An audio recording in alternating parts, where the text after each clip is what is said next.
के fighter pilot और group captain Shubhanshu Shukla ने देश का नाम रोशन कर दिया है। अंतर्राष्ट्रीय स्पेस स्टेशन के प्राइम अंतरिक्ष यात्रियों में शुभांशु शुक्ला को चुना गया है। भारतीय स्पेस एजेंसी इसरो ने इस बात की जानकारी दी। बताया है कि शुभांशु के अलावा कैप्टन प्रशांत बालकृष्णन नायर को भी मिशन के लिए बैकअप के रूप में चुना गया है। अब ये दोनों अंतरिक्ष यात्री जल्द अपनी ट्रेनिंग शुरू करेंगे। लखनऊ के रहने वाले शुभांशु शुक्ला को इस उपलब्धि के साथ ही एक और रिकॉर्ड अपने नाम करने का मौका मिला।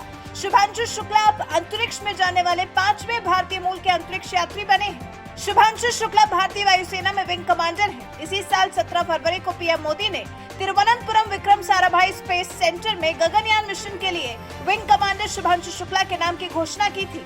इस मिशन के लिए 3 और जाबाजों को चुना गया था। भारत की बेटी मनु भाकर ओलंपिक में मेडल की महा हैट्रिक लगाने से तो चूक गई, लेकिन भारतीयों के दिल में जरूर उन्होंने जगह बना ली। विमेन्स 25 मीटर पिस्टल के फाइनल में मनु से मेडल की उम्मीद की जा रही थी, लेकिन वो चौथी पोजीशन पर रही। लेकिन ओलंपिक में अपनी परफॉर्मेंस से गदगद भारत की बेटी ने एक सुंदर पोस्ट किया है। मिल रही शुभकामनाओं और बधाइयों के लिए लोगों को धन्यवाद कहा है, समर्थन के लिए आभार जताया है। मनु भाकर ने कहा है कि उपलब्धि सिर्फ मेरी नहीं है, बल्कि उन सभी की है जिन्होंने मुझ पर विश्वास किया और मेरा साथ दिया।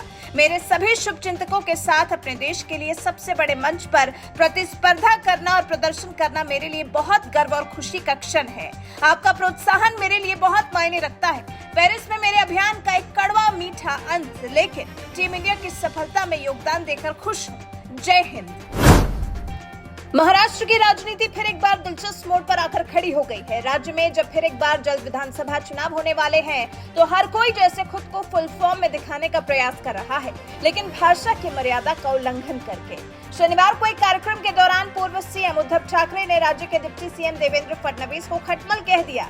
उद्धव ठाकरे ने देवेंद्र फडणवीस के लिए कहा, मेरे आड़े मत आओ, अरे तेरी हैसियत ही नहीं है। खटमल को अंगूठे से कुचला जाता है। वहीं गृह मंत्री अमित शाह को अब्दाली कहा। फिर आगे उद्धव ठाकरे ने कहा, नवाज शरीफ का केक खाने वाले हमें हिंदुत्व सिखाएंगे। अब जब उद्धव ठाकरे इतना बौखलाए हुए प्रतीत हुए, तो जवाब में देवेंद्र फडणवीस ने भी कह दिया, उद्धव जी फ्रस्ट्रेशन में है, दिमागी संतुलन खो गया है। उत्तर प्रदेश के अयोध्या में नाबालिग बच्चे से गैंगरेप के मामले को लेकर सियासत तेज है। इस मामले का मुख्य आरोपी समाजवादी पार्टी का नेता है, जिस पर लगता है जैसे अखिलेश की तो बोलती ही बंद हो गई है। जब बोला तो ये बोला कि अगर डीएनए टेस्ट के बाद आरोप झूठे साबित हो तो संलिप्त अधिकारियों को भी बख्शा ना जाए। अखिलेश के इस बयान पर मायावती का पारा हाई हो गया है। सिलसिलेवार ट्वीट्स कर पहले तो मायावती ने आरोपी मोहित खान के खिलाफ योगी राज में हो रही कार्रवाई को उचित बताया, और फिर अखिलेश को आड़े हाथों लेते हुए पूछा कि सपा को ये बताना चाहिए कि उनकी सरकार में ऐसे आरोपियों के खिलाफ कितने डीएनए टेस्ट हुए। आपको बता दें, आरोपी सपा नेता के खिलाफ योगी का बुलडोजर खूब दहाड़ा है। मोहित खान के घर और बेकरी दोनों को बुलडोजर से ढहा दिया गया है। साथ ही बेकरी का लाइसेंस भी रद्द कर दिया गया है। वहीं पीड़ित परिजनों को धमकाने के आरोप में भी एफआईआर दर्ज कराई गई है।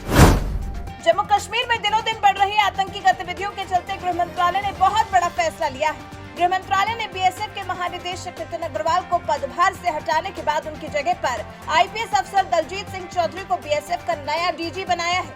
गृह मंत्रालय के अगले आदेश तक दलजीत सिंह चौधरी इस पद पर बने रहेंगे। इन्हें सुपर कॉप भी कहा जाता है। 1990 बैच के आईपीएस अफसर हैं दलजीत सिंह चौधरी। फिलहाल एसएसपी के डीजी पद पर जिम्मेदारी संभाल रहे थे, लेकिन अब गृह मंत्रालय ने बीएसएफ के डीजी नितिन अग्रवाल को उनके राज्य के कैडर में भेज दिया है और रिक्त पद की अतिरिक्त जिम्मेदारी डीजी एसएसपी दलजीत सिंह चौधरी को सौंप दी है। उम्मीद की जा रही है क्योंकि सुपर कॉप के हाथ में क्योंकि अब कमान आ गई है, तो जल्द जम्मू कश्मीर से आतंकियों का सफाया हो जाएगा और फिर से घाटी में अमन चैन कायम हो जाएगा। देश की सर्वोच्च अदालत ने अभी हाल ही में अनुसूचित जाति और अनुसूचित जनजाति के लिए आरक्षण श्रेणियों के भीतर उप वर्गीकरण की अनुमति दी है। अब इससे कई सामाजिक और राजनीतिक संगठनों में असंतोष देखने को मिल रहा है। इसे ऐतिहासिक रूप से हाशिए पर पड़े समुदायों के उत्थान के लिए बनाई गई सकारात्मक कार्रवाई नीतियों के मूल उद्देश्य के लिए खतरा बताया जा रहा है। सुप्रीम कोर्ट का यह फैसला SC/ST समूहों के भीतर अलग अलग उप श्रेणियों के बीच मौजूदा आरक्षण कोटा को विभाजित करने की अनुमति देता है, जो कि बहुजन संगठन को बर्दाश्त नहीं हो रहा और 21 अगस्त को भारत बंद का ऐलान कर दिया गया है। तो क्या अब सर्वोच्च अदालत के फैसले के खिलाफ भी देश में प्रदर्शन होगा? केंद्र सरकार ने निजी टेलीकॉम कंपनियों की मनमानी खत्म करने के लिए जनता के हित में एक बहुत अहम कदम उठाया है। जियो एयरटेल के प्लान्स का महंगा होना देश के लिए सिरदर्द बन गया था। ऐसे में BSNL जो किफायती रिचार्ज ऑफर करता है, वो 5G सपोर्ट नहीं कर पा रहा था। लेकिन अब यूजर्स की सहूलियत के लिए बार BSNL 5G की टेस्टिंग कर चुकी है और ये सफल साबित हुई है। केंद्रीय मंत्री ज्योतिरादित्य सिंधिया खुद टेस्टिंग के लिए centre for development of telematics पहुंचे थे। नई दिल्ली स्थित कैंपस में BSNL 5G की टेस्टिंग की गई। केंद्रीय मंत्री ने 5G टेक्नोलॉजी से खुद वीडियो कॉल की। इस टेस्ट के बाद साफ हो गया कि अब वो दिन दूर नहीं जब BSNL 5G नेटवर्क लोगों के पास होगा और महंगे प्लान्स की टेंशन से यूजर्स को छुटकारा मिलेगा।